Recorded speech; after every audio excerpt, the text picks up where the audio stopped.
Okay, so how to use the tracking sheet, oops, along with painting on our patterns. All right, so here's what we want to do. I have my tracking sheet. Here's my patterns. I've already begun to paint in some areas already, as you can see.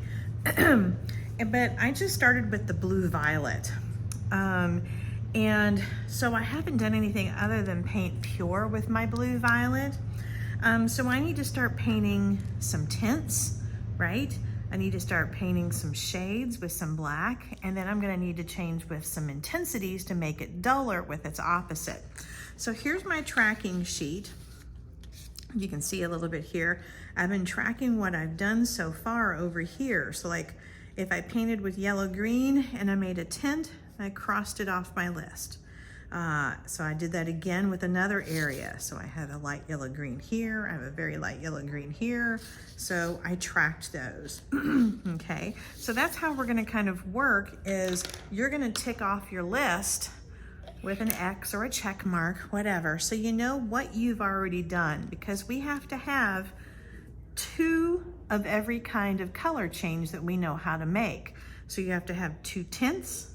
You need to have 2 different kinds of shades for your color, and then you have to have some dulls or intensity changes with that same color as well. So let me put my, I'm gonna protect my drawing here. I want to get myself a blue violet started.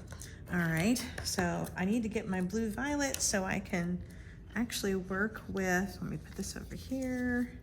So I can work with some of the different changes. First being, I'm gonna start with tints, because tints are the easiest. You know, all you have to do is kind of, you know, put a little bit into a lot of water, and you're gonna get a nice tint to begin with of your value of your color. So let me get this going. Get my violet. Okay, so now I got myself, I might move it a little bit more. Okay. So I have myself a pretty nice blue violet here. You're gonna have a scrap piece of watercolor paper that you can test your colors on before you put them on your paper. That's always helpful, okay? So now I'm gonna take, and I'm gonna rinse my brush out and put a whole bunch more water in here. See how much water is in there? So now I have myself a very light tint of a blue violet, okay? So I'm gonna choose where my blue violet is going to go. I'm gonna put a light tint. And you can treat these as one shape where the 2 squares meet, or you can treat them as individual shapes. I've done as individual shapes so far.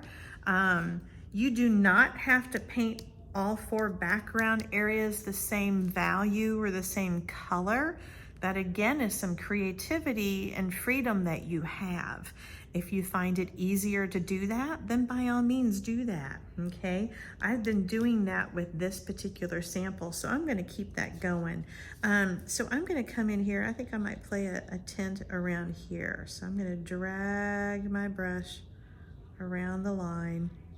Okay, we've done this before. Drag along the edge.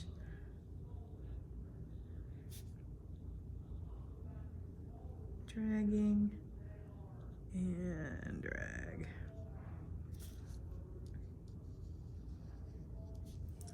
Now sometimes with the thin colors you kind of have to come back and get some more of it. I know they look like they're running over, but you'll start to lose some of your pigment if you try and paint many spaces without redipping, okay? I'm gonna dry my brush off and watch. My brush is a little bit drier. Look at that, it soaks some of that extra wet back up, okay? So I'm gonna come back over here, a little bit more of my tint.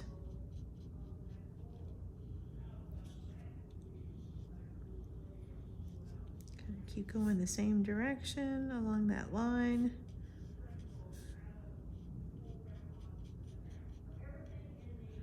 Okay, got a little left over here. I'm gonna soak up some of the extra. And my last little spot here. And then I'm gonna need to go, once I finish painting my area with this particular tint, I'm gonna need to check it off of my list because I haven't done that yet. Some people like to check it off right before they paint it. Other people check it off as soon as they're done. Either way is totally doable, but we have to remember to check it off. Okay, so I'm gonna come back over here and I now need to write down blue violet, and this was my first tint, right? Okay, now I'm ready to add on to what I've already got. So this was my tint that I just worked with. That means I need to put a little bit more color in and a little less water. So I'm gonna put this, so it's still gonna be a light version of itself, just not maybe as light as the last one. Okay, so now I'm gonna take this, oh, and I just made a mess. I'm gonna take this and I'm gonna paint this in a different area. Maybe I'll come over here and I'll paint this big shape. So see how this is already darker than this by a little bit, okay? So track yourself as you go, all right? Again, either before you put your color down or right after, whatever you're gonna have be your pattern. Oh, get it, pattern. Whatever's gonna be your method, all right? You need to keep it consistent so that you can keep going and you don't forget to track yourself, and then all of a sudden you've painted and you don't remember what all you've painted and how you've done it. So it's easy to get kind of lost in what you have done and what you haven't done, okay? So be careful with that so that you can get yourself worked out. All righty? All right, carry on.